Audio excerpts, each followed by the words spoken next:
barbershop conversation, guys. Feel free to hit the subscribe button. So, you know, there's been a lot of conversation the last 20 to 30 days.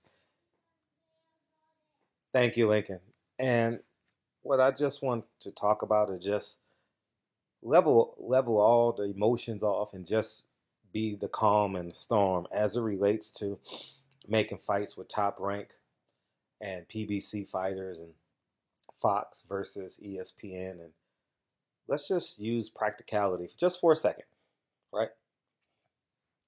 Boxing is basically you need to pay me to fight the guy you want me to fight, right? And vice versa, right? For the most part, that is, right?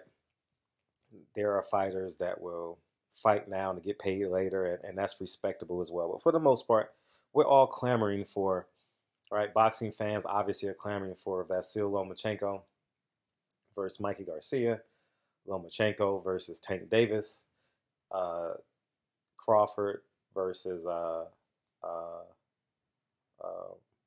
I'm gonna start calling him the kid from Omaha. You know what I mean? Since he has no respect for black media, you know what I mean? I'm gonna just call that. I'm not even gonna start. I'm gonna stop saying his name. You know, the kid from Omaha versus uh, Earl Spence, and um, I think it's just important that as much onus as top rank fans and supporters are saying Al Heyman needs to make the fight, the same onus needs to be on Bob Arum and ESPN. No one has deeper pockets than ESPN as it relates to just sports, right? Fox has a bigger platform, right? But they cover so much more than just sports.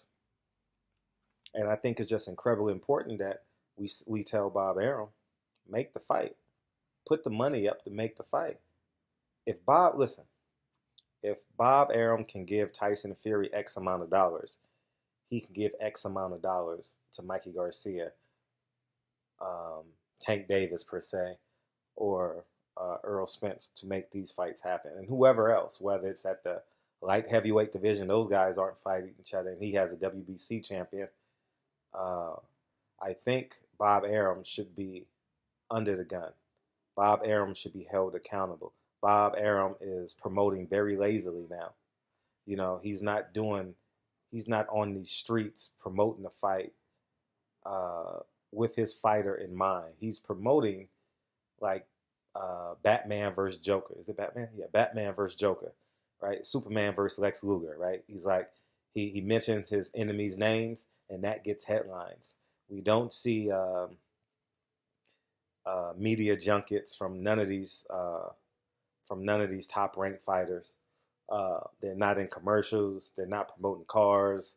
They're not in McDonald's commercials. I don't, you know what I mean? They're not in the American fabric, you know, and a lot of it has to do it because they have many overseas champions that don't speak English in a way that can be convincing to the American public as a whole. So they have one bright star in Teofimo Lopez that I think is going to be similar to Fernando Vargas in that he galvanizes the blacks and the Latinos and makes them both allies. You won't be able to do with Teofimo Lopez what you would do with a let's see uh, what's a true Mexican star, like a Mikey Garcia, right? Mikey Garcia is a true Mexican star, right? And whereas Teofimo Lopez, he's very relatable to where I grew up, very relatable, and he's doing this all on his own. The willingness to seek, not just say he wants to fight, but to seek his next opponent, and those next opponents being champions, you know, Comey and or Lomachenko, and to that he needs to be commended, and he's going to take the black audience. He's going to. I'm already a fan of his, you know.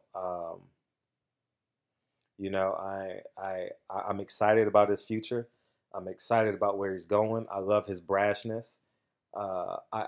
He is very marketable because the one thing I learned in sports is that, and this is the difference between good and great. it's easier to slow down a train than it is to make the engine stronger and make it go faster. So with that being said, Teofimo Lopez is a train that goes a million miles an hour, right? It's easier to slow him down and groom him to make him more relatable to everyone, not just hard knock boxing fans like me, no matter the gender or color, right? And he already has that notch down. I don't care if you're white. I don't care if you're Mexican. I don't care if you're black. I think you have a sense, a level of admiration for Teofimo Lopez. On what percentage of it is totally dependent upon you. But I think he's going to be a star, and I'm excited. I love he and his dad. I'm excited for him. And but Bob Arum got to put a check in front of Earl Spence. Same way you guys said, oh, why did Deontay Wilder not go with the zone for $40 million? Now you got to carry that same energy to ESPN and tell him. What's that? Okay. Okay. And so with that being said, the same money that was turned down by the zone, ESPN and Top Rank needs to offer similar to Mikey Garcia, Tank Davis, and Deontay Wilder to make these fights happen. So anyways, man, I just want to reach out and touch y'all and let you know that the same onus that you guys are putting on Al Heyman to say he don't make the fights, and keep in mind that okay, and okay, I'll get her in a second. And the same onus that we're putting on. Oh, also remember that um, um, top Adonis Stevenson was an Al Heyman fighter. Julio Cesar Chavez Jr. was an Al Heyman fighter. Amir Khan is an Al Heyman fighter. Daniel Jacobs is an Al Heyman fighter. Uh, um, and the list goes on and on and on and on. So, anyways, man, I just thought you guys should know that.